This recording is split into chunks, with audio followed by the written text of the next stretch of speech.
You don't know him.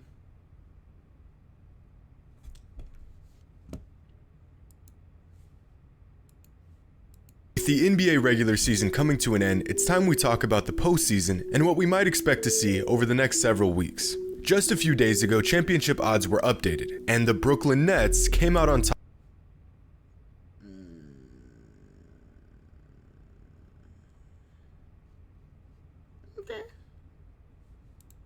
as the heavy favorites to win it all. The Lakers are the defending champs, but plagued by injuries and lack of depth, they have yet to show anything more than flashing signs of their championship pedigree. The Clippers have the third best odds, but after doing their best impression of the 2016 Warriors last season, the doubt surrounding this team's postseason success remains. After a blazing hot start to the season, the Jazz were looking great, but with Donovan Mitchell missing a month of action and still sidelined, they'll need to find another gear if they want to make a deep playoff run. The 76ers have great momentum going into the playoffs, but they have yet to prove their system works in the playoffs. And the Bucks are still having nightmares of that whooping the Heat gave them last year. Of course, it would be just as easy to pick apart the Nets and their weaknesses going into the postseason. Their subpar chemistry, the constantly changing rotation and lack of identity, and the glaring fact that their stars seem to be using some sort of tag team strategy, refusing to all suit up together on the same nights, taking turns playing every other game. But there is a reason why odds makers see Brooklyn as the favorites going into this postseason. This team is way better than their play, numbers, or even wins reflect. We will soon see the full potential of the Durant, Harden, and Kyrie Big Three, and it may just be some of the greatest basketball we've ever seen. So far this season, this trio has played 8 games together, a shockingly low number that resulted in 6 wins and 2 losses, and in those 8 games, here are the stats of their Big Three. Now, at face value, these numbers look, well, underwhelming. Durant averaging less than 24 points per game, Harden putting up great rebound and assist numbers but averaging nearly half as many points as he did last season, and Kyrie clocking in a very Kyrie stat line. But when I see these numbers, I see 3 of the game's most elite playmakers not even playing to their full potential and still winning 75% of their games when they play together. These are the numbers of 3 players who are still learning how to play with each other, still learning each other's strengths and weaknesses, and in the process making quick work of most teams they play. And possibly even more revealing is that when at least 2 of the Big Three play together in any combination, the Nets have a 35-13 record, or about a 73% win percentage, which over the course of an 82-game regular season is about 60 wins. So we are talking about a team with hardly any chemistry and a roster 60 wins. So we are talking about a team with this nigga needs to be arrested. Hardly. This is unacceptable. This is unacceptable, bro. That nigga makes way too much money to be going around like this, bro. I'm not gonna hold you, bro. I don't know if it's a statement like he's saying, I don't give a fuck what y'all think of me, I'm here to hoop, but this shit's unacceptable, bro. Any chemistry and a roster rotation changing every other game that is still good enough to win 60 games in a regular season with just 2 of their 3 stars playing on any given night. There has never been a team like this one. When facing the best teams in the NBA, the Nets have a record of 16-6, a 73% win percentage. Lakers not up there. Which means the Nets have a better record against the top 9 teams in the NBA than the most winningest team in the NBA has against the entire league. This team was built for big moments against good teams, aka the playoffs. But when I say that Durant, Harden, and Kyrie have hardly played any time together, I mean that if I don't like that statistic.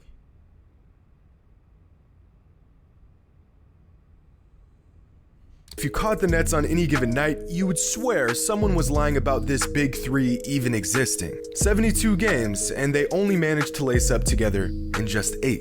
Either Kevin Durant is hurt and the other 2 are playing, or Harden's hurt and Kyrie and Durant are cooking up, or Kyrie is on a trip of spiritual awakening and Durant and Harden are torching some poor team.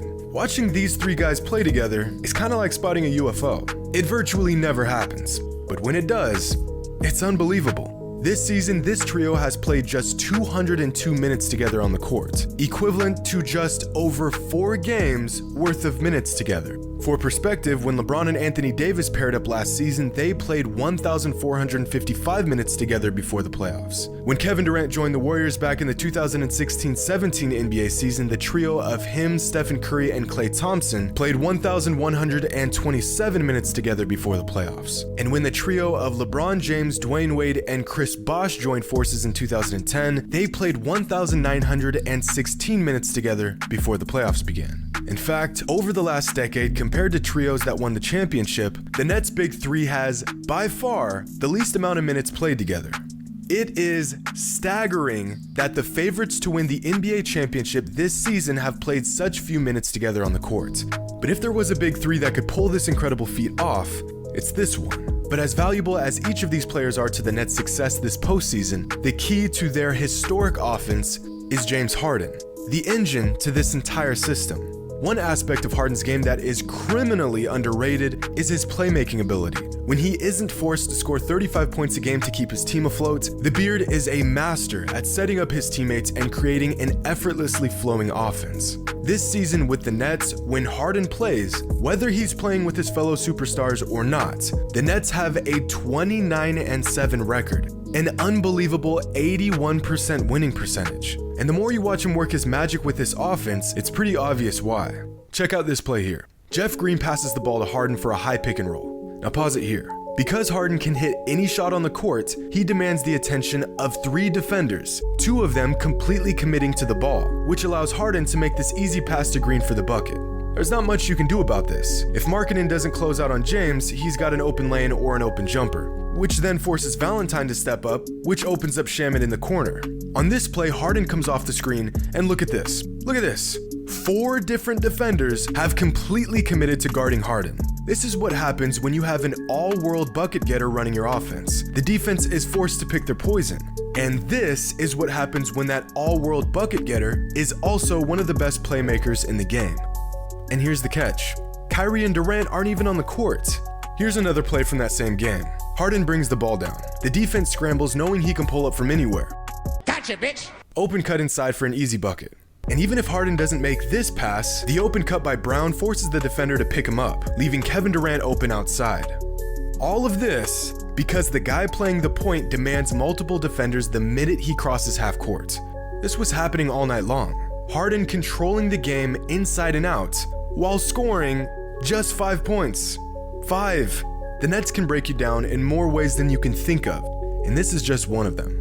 While making this video, I read something interesting. Someone said that before Harden arrived in Brooklyn, the Nets were the Clippers of the East, with 2 great ISO scores, bad losses, underwhelming chemistry, and constant load management.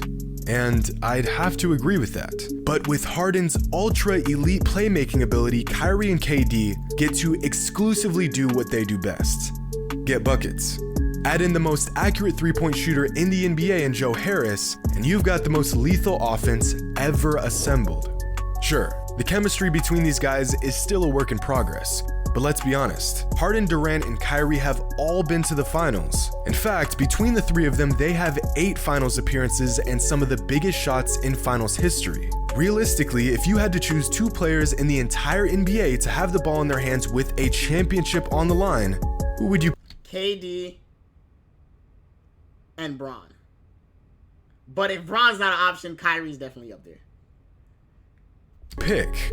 Personally, I'm going with those boys out in Brooklyn. 2 of the most lethal crunch time players the NBA has ever seen. Curry? Okay, but the thing is, I feel like, and Curry, don't get me wrong, this year Curry proved me wrong. The nigga's a fucking bucket. He's an isolation god. But I feel like that nigga Kyrie could definitely get a better shot. Like Curry could get his shot off, but I feel like Kyrie could get a better shot. Dame too, yeah, Dame too. But Kyrie is literally a nigga who could, I put that nigga in the post. You feel me? I can't put Curry in the post, bro. Kyrie could bring a defender out.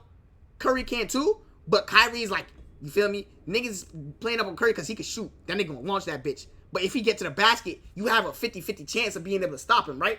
I don't see how niggas stop Kyrie because that nigga's too crafty around the basket, bro. Like, that shit's crazy. Give me Klay, to be honest. I don't know. There's so many good players in the NBA. It's tough, bro. Some teams are built for the regular season. You see this every year. They pile up win after win and look like contenders going into the postseason. Then come the playoffs and they fall apart and you question the value of those regular season victories. Well, this Nets team is on the other end of that spectrum. A team that isn't going to amass a crazy regular season win total, but when it matters most, they're gonna run you out of the building. And to show just how different this big three is, here's a graph of the best crunch time scores in the NBA, with points per game in the fourth quarter on the y-axis and true shooting percentage on the x-axis. This is every single player in the NBA that has played considerable minutes in the fourth quarter. But most of these guys aren't making a huge impact in late game situations. Near the top, you'll find the best players in the NBA. Kawhi, Julius Randle, Jimmy Butler, the presumable league MVP Nikola Jokic. Go even further and you'll find the league's best crunch time scorers. Damian Lillard, Jason Tatum, Giannis, Embiid, Curry. Here's Kyrie, here's Harden, and here's KD.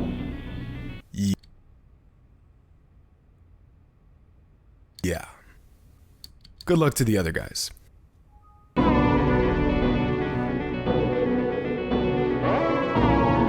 I'm not gonna lie, bro. If they can listen, the only problem that's killing them is their defense. If they're a defensive team, bro, listen, bro, it's really up, bro. If they can get it, if they can just hold niggas to certain points, it's over with, bro.